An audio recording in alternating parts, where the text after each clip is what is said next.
Welcome back mga kabayan. Nagbabalik po muli ang inyong lingkod upang magbigay sa inyo ng mga bago at nagbabagang mga balita. Tila ba naging mainit na usapin ang isyong ito sa mundo ng social media? Isang matinding kaganapan ang yumanig sa politika ng bansa ngayong araw dahil si Vice Presidente Sara Duterte ay naglabas ng isang makabagbag damdaming revelasyon na naglalantad ng ilang mga kontrobersyal na impormasyon laban kay Pangulong Kuting. Ayon kay VP Sara, ang mga dokumento at ebidensyang kanilang inilabas ay nagpapakita ng malawakang katiwalian at abuso sa kapangyarihan ng administrasyon ni Pangulong Kuting.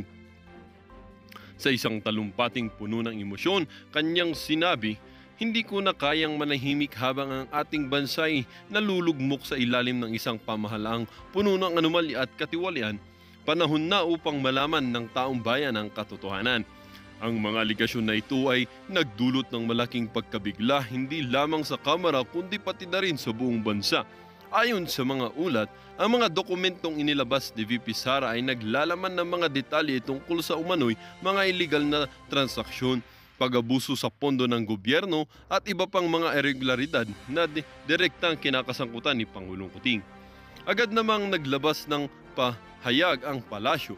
Ayon kay presidential spokesperson, ang mga aligasyon ni Vice Presidente ay Sara ay walang batayan at bahagi lamang ng isang political na atake upang sirain ang administrasyon. Ang Pangulo ay handang harapin ang anumang investigasyon upang linisin ang kanyang pangalan. Samantala, ang mga mambabatas sa Kamara ay nagkaisa sa panawagang magsagawa ng malalimang investigasyon hinggil sa mga aligasyon ni VP Sara. Ayon kay Speaker ng Kamara, hindi natin papayagang baliwalain ang ganitong klaseng issue. Ang Kamara ay magsasagawa ng isang batas at transparent na investigasyon upang malaman ang katotohanan.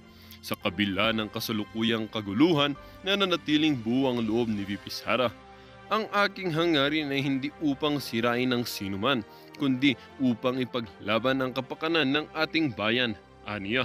Habang patuloy ang mga investigasyon at pagdinig sa Kamara, ang buong bansa ay nag-aabang or nakaabang sa susunod na kabanata ng kontrobersyang ito.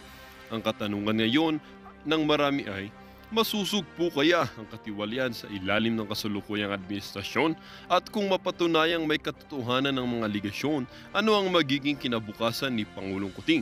Abangan ang mga susunod na balita patuloy na pag-usbong ng isyong ito. At kung bago ka pa lamang sa aking channel, huwag kakalimutang mag-subscribe, pindutin ang notification bell at piliin ang all upang laging maging updated sa mga bago at nagbabagang mga balita.